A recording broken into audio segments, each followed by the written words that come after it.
Today is November 11th, currently 5:30 p.m. Eastern, so like 15 and a half hours after we recorded the last video. Your boy got some good night's sleep, got my donkeys, and immediately just started to work on this country video. And, I was kind of surprised when I was starting to talk about the country line, because I was like, oh shit, I feel like there's going to be a lot to talk about. But actually delving into the vertical and just studying it a bit more, you quickly realize there really aren't a lot of iterations and variations when it comes to country. We've already talked about Twitch reroll with Twitch country reroll in the Punk video, but that relies around Twitch as a headliner. So if you want to go check that comp out, I'll put a little info card at the top. You can go check it out. I'll also put a link in the description.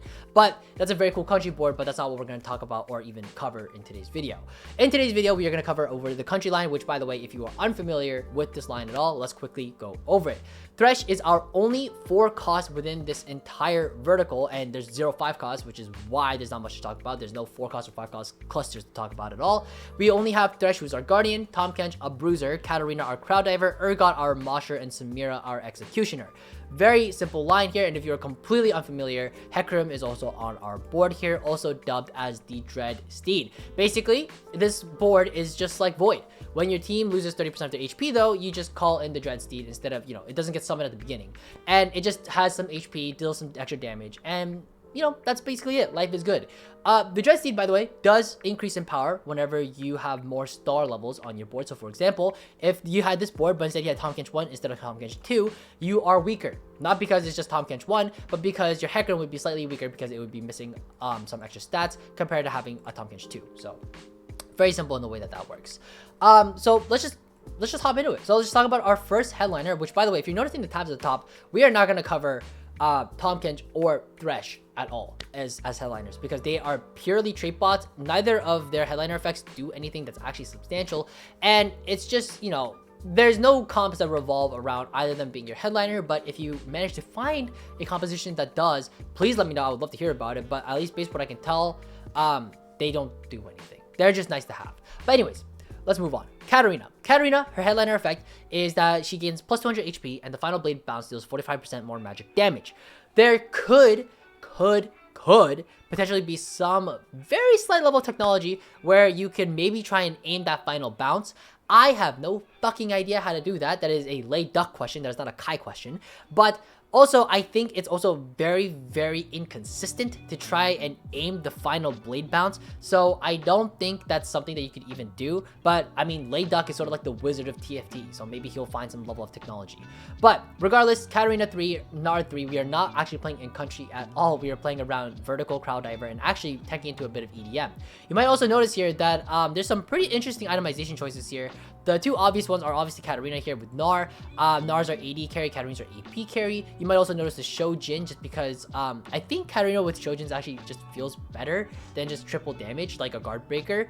But regardless, if you don't have the Shojin, and the reason why I would justify a Shojin is because Katarina without Shojin just feels like she takes an eternity to cast, and by the time she's able to get that first cast off, it feels like half your board has died, at least throughout the mid game. So I would suggest getting a Shojin on her ASAP, but maybe it isn't that great on her. Who fucking knows?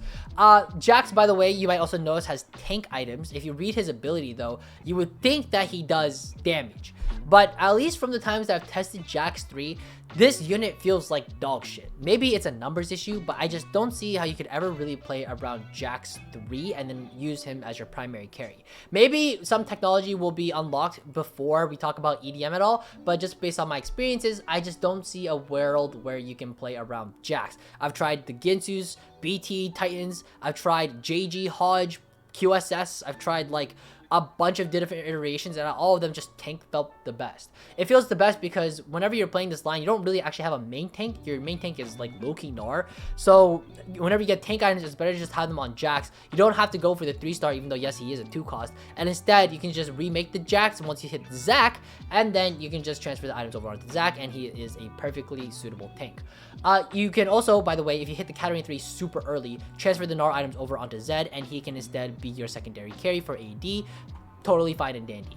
Now some of you have been sitting around here listening to me yap, and you might be looking at this board though the entire time, and you go, doesn't this board kind of look like shit? The answer is yeah, it kind of is. This board is a very like 4th place board.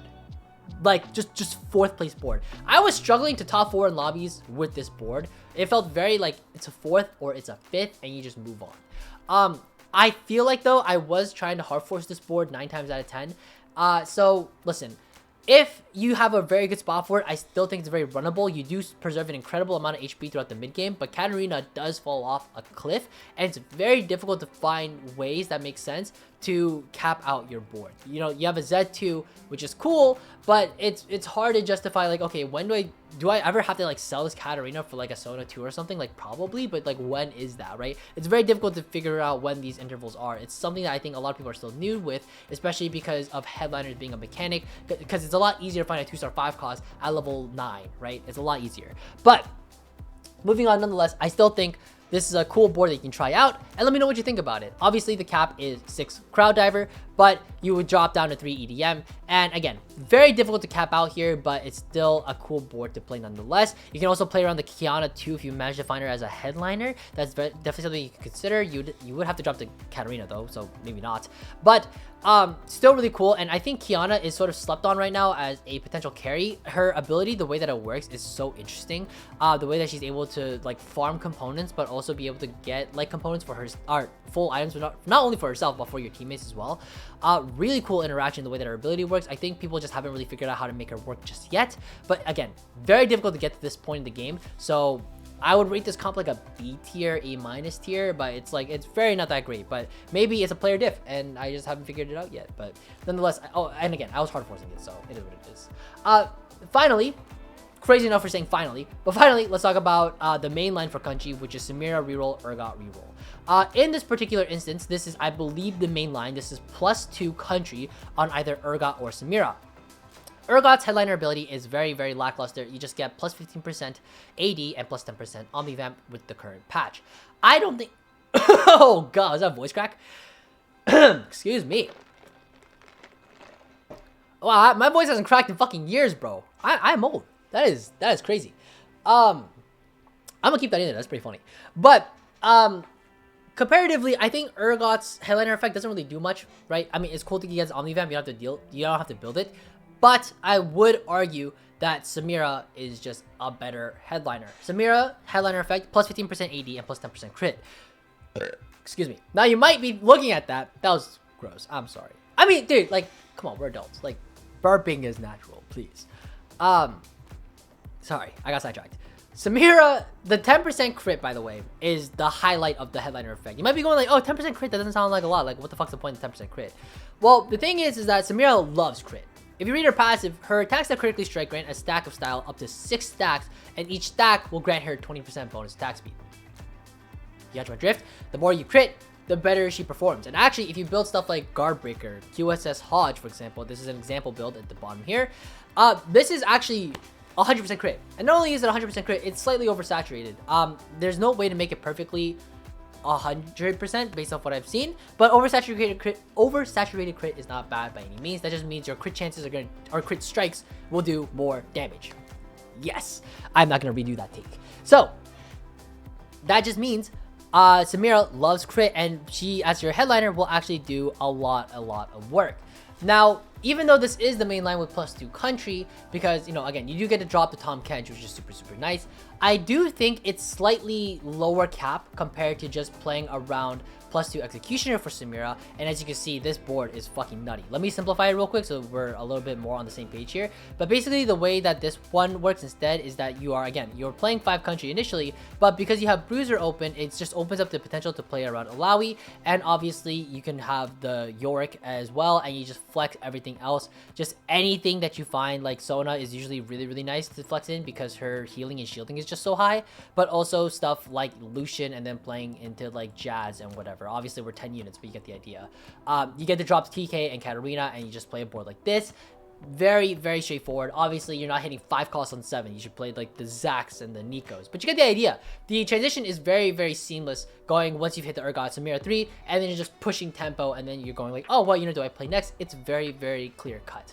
So very cool board to play around, and again, very strong. By the way, you don't need QSS on Samira. This one has Last Whisper. I think Last Whisper, QSS, I think they're both good. I don't think one is necessarily better than the other. In fact, if you get the Last Whisper, then you can omit Evan Shroud. But if you don't get a Last Whisper, let's say you go the QSS instead on the Samira, you definitely are going to want Evan Shroud on somebody. I think Evan Shroud is just a little too strong for country reroll in general. It's really, really nice to have that extra armor shred. And if you don't have to have the Samira hold the Last Whisper, she can just hold QSS, which is just too good on her, in my opinion. The way that her passive works and her active works, the way that attack speed works really well on her. She doesn't need like Ginsu's, but she likes attack speed. The crit chance works really well on her, and then yeah, it just frees up a slot for your Alawi, or frees up a damage / strong item for Samira. I feel like I said the same thing like 3 times in a row. I'm sorry, but anyways, that's basically it for this video. Oh, sorry, one last thing I forgot to mention. 7 country. We should talk about this real quick. 7 country, I think, is fucking broken. It should be, by the way, for good reason. Yes, it is a vertical, and yes, set 9 flashbacks, holy crap, but, country 7 is incredibly hard to hit.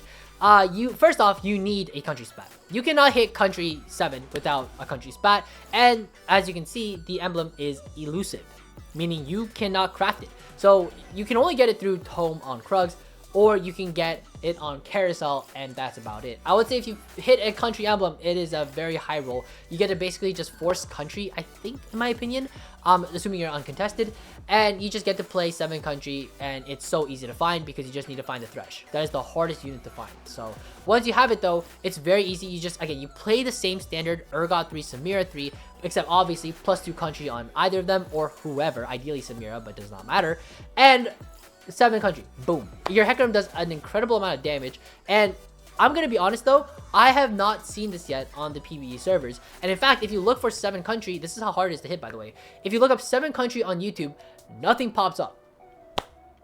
Nobody has recorded a game of 7 country and uploaded to YouTube yet. It's been like 4 days of the PvE, what the fuck. So if you hit it, you should @disco and get onto TFT clips, but also it's very difficult to find. But I did get to play into it during the I believe it was the playtest, but I'm sure the numbers have changed since then. I'm sure the visual effects of Hecarim has changed since then. Hopefully if you hit 7 country, Hecarim is like this demon beast.